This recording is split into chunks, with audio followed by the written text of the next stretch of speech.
Hey guys, welcome and welcome back to my subscribers. This is Jess with Solby Home, and I have some exciting and very easy projects for you today. And they all do feature some of the IOD Summer 2025 release. I did recently become an IOD, which is Iron Orchid Designs stockist, so I've been having a lot of fun with their products. I have only ever had the black ink, which I fell in love with. So now I've ordered the mixing white and I'm going to use it by itself. And I'm just going to go ahead and ink up a brand new pad. If you are new to that, you have a bottle of ink that you shake very well. And I just kind of use the nozzle to cover my pad and then push it in. And of course, with this color, it's going to basically look like I did nothing in a minute, but it's freshly inked and ready to go. And I'm going to be using the Mercy House stamp pack. Look at my organization. I have these little pockets and I have gotten all of my stamps organized this way and it has made my life a lot easier. But anyways, you can get those on Amazon if you want to do that. And thank you to everyone with the suggestions for holding something that is not flat. I've decided to use a bag of rice and it worked beautifully. So when you first get stamps, you need to condition them. These are already conditioned, and that's just a one-time light sanding of the back of the stamps, and it just gets them ready for use. When I'm organizing my stamps, I go ahead and do that initially. That way I don't have to worry about it or remember which ones have been conditioned and which ones haven't.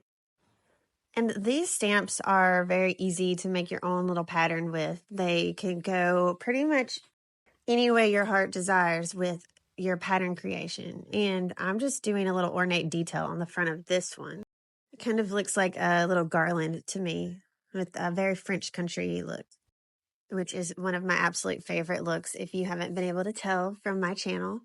But this is the ink, and I'm just using a little bit of heat to set it and help it dry. You can also just use paint if you wanted to and use a little brayer to load your stamps. When going all the way around the pot, I made sure that whichever area I had already stamped that was going to be laying down was already dry before I messed it up or smudged it. And now I just have some smaller pots that I wanted to stamp also. These make a great display. I'm going to use them in my booth as a little garden display.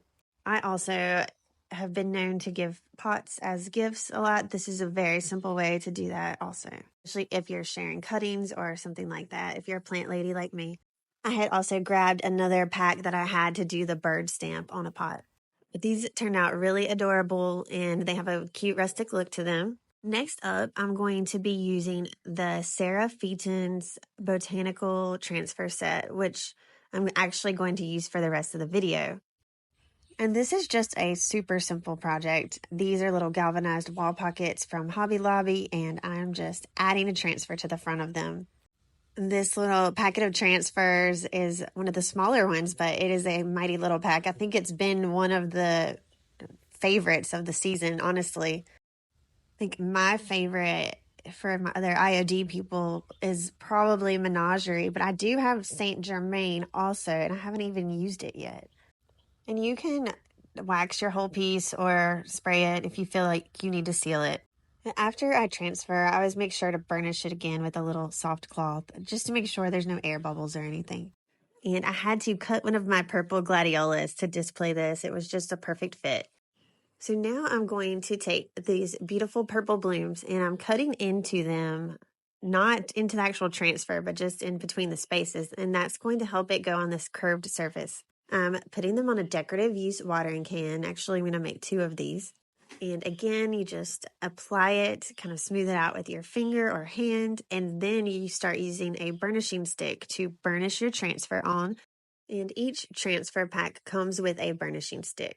So I just always start in a top corner or a side and work my way down or over.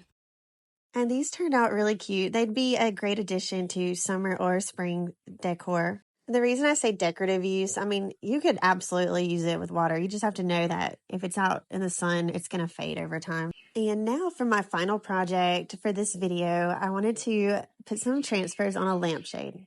So I gave it a good lint rolling first and then just started to apply transfers all over the entire lampshade.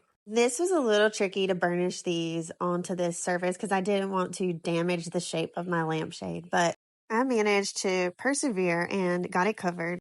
And now my husband wasn't sleeping well and woke me up. So I'm out here 5 something in the morning sealing this lampshade with a spray sealer, and he's back asleep.